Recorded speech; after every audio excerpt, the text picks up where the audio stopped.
This year's MLB has been nothing short of spectacular, especially for the Yankees star Aaron Judge. After scoring a record-breaking 62 home runs this season, Judge's name is in the spotlight right now more than ever before. With plenty of teams having their sights set on him, it comes as no surprise that many people are skeptical about whether the Yankees superstar will wear the same uniform for the next season. First, is Aaron Judge moving to the Mets? As the MLB regular season comes to an end, the focus has shifted toward the MVP of this season, Aaron Judge. The 30-year-old has left everyone shocked after he turned down a lucrative offer from the Yankees this spring and will be a free agent at the end of the 2022 season. Considering the season Judge had, it's a solid choice for this slugger. Judge finished the season as the face of baseball, having led the most famous team to a division title while avoiding injuries. As it's been the case with all seasons, some experts like ESPN's Buster Olney have been projecting ahead and speculating that Judge will sign with another team in free agency rather than return to the club that drafted him. In an interview with ESPN's Get Up on Wednesday morning, Olney discussed the situation, saying that Judge will sign a contract worth at least $300 million,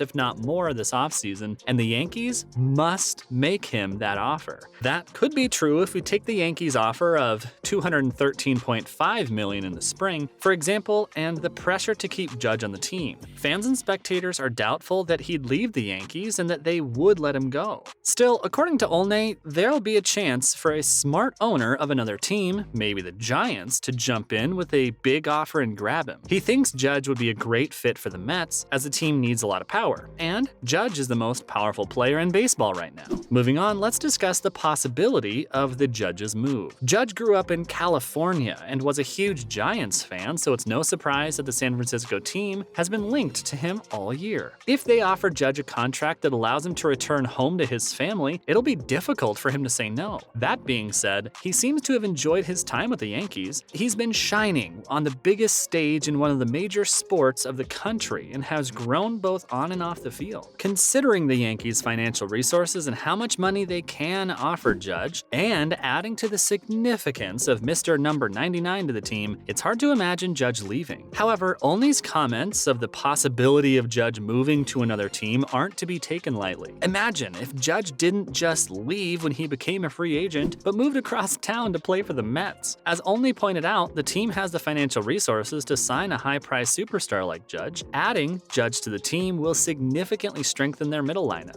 something the team is looking for. And obviously, having a guy whose goal is to consistently break records would increase the team's chances of success. It's safe to say as the season winds down, the rumors surrounding Judge's move have increased, and rightly so. The Mets and Giants will both be in the running for Judge, so keep an eye out. That leads us to whether the Yankees will keep Judge. With the player breaking a record set in 1961 over 50 years ago, it's only appropriate for him to be expecting massive paydays from now on. The Yankees general manager Brian Cashman took the unusual step of announcing the offer terms between them and Judge during a press conference, a 7-year contract worth $213.5 million.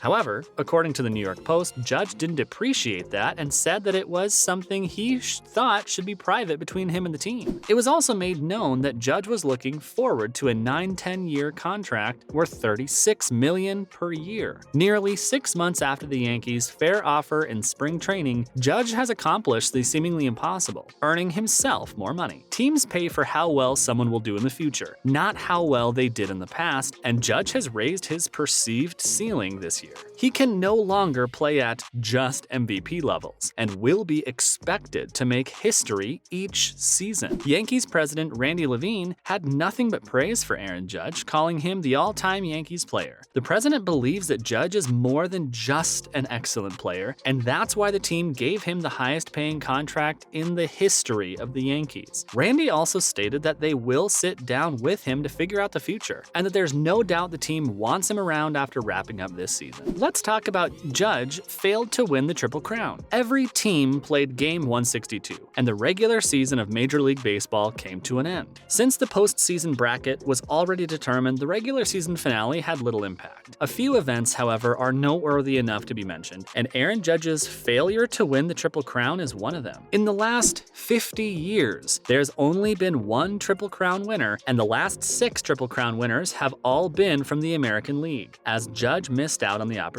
There's no denying that Judge had the best season compared to every other player, and no matter how much we talk about the record-breaking 62nd home run, it'll never get old, at least for a few decades, if history holds any credibility. After breaking the half-a-century-old record, Judge took a day off. However, his chances of becoming the second AL Triple Crown winner since the 1960s were all but eliminated. At the end of the regular season, the outfielder was far ahead of everyone else in home runs and RBIs, but he couldn't beat the Twins' Luis Arias in the batting race. Instead, Judge finished the regular season with an average of .311, while Arias finished with a .316 average. Moving on to another player who made history, Shohei Ohtani. We can all agree that Shohei Ohtani is one of a kind, and he has proven it yet again. The two-way LA Angels star became the first player in the history of MLB to qualify as both a hitter and a pitcher in the same season. A player is considered qualified if he averages 3.1 at-bats and pitches 1 inning per game. That's 502 plate appearances and 162 innings pitched throughout a regular 162-game season. Ohtani had 662 plate appearances as the Halos' primary DH, and 161 innings pitched as a starter going into his game against the Oakland A's on the final day of the regular season. Going into the game, he only needed to pitch the first inning in order to achieve this unprecedented feat, and he did so with little difficulty thanks to a perfect first frame. Ohtani has achieved a lot of great things in the last 2 seasons, but this one may stand out the most when you think about the required workload. It's also important to note that it wasn't just a novelty attempt to make history, but Ohtani actually did a great job in both roles. Before Game 162, he had a 146 OPS plus with 70 extra base hits and a 2.35 ERA on the mound, with 213 strikeouts and 43 walks. Even in the last game, he pitched 5 innings and gave up just 1, which is exactly what you'd expect from last year's MVP. But Ohtani and Judge aren't the only players who made history this season. That leads us to Mike Trout. We get why people would overlook Mike Trout compared to the likes of Aaron Judge and Shohei Ohtani. Not to mention, Trout also missed matches because of injuries. But that doesn't take away from his talent. He hit 4 home runs in his last 9 games, which gave him the power he needed to reach the 40 mark. And on the very last day of the season, he hit a prodigious shot, putting an exclamation point on the season that showed how much he can still do on the field. In the 8th inning, Trout hit Norg Ruiz out of the park, giving him his first 40 home run season since 2019. StatCast called the shot a 490-foot-long blast. That was the MLB's 5th longest home run of the season and the only one not hit at Coors Field. After smashing his 40th home run, Trout officially joined Hank Aaron and Ken Griffey Jr., both with 40, Matt Williams 43, JD Martinez 45, and Nelson Cruz 41 as the only players to hit 40 home runs in 120 or fewer games. Trout ended the season with 27 doubles, 40 home runs, 80 RBI, and 85 runs scored in 119 games. It looked like he might miss the rest of the season in late July or early August, but he came back, improved, and played in 40 more games, hitting better than he did before the injury. That's a wrap for this video. Let us know if you think Aaron Judge will move to another team or not. And if you like this content, make sure to subscribe and hit that notification bell so you don't miss any future videos. See you at the next one.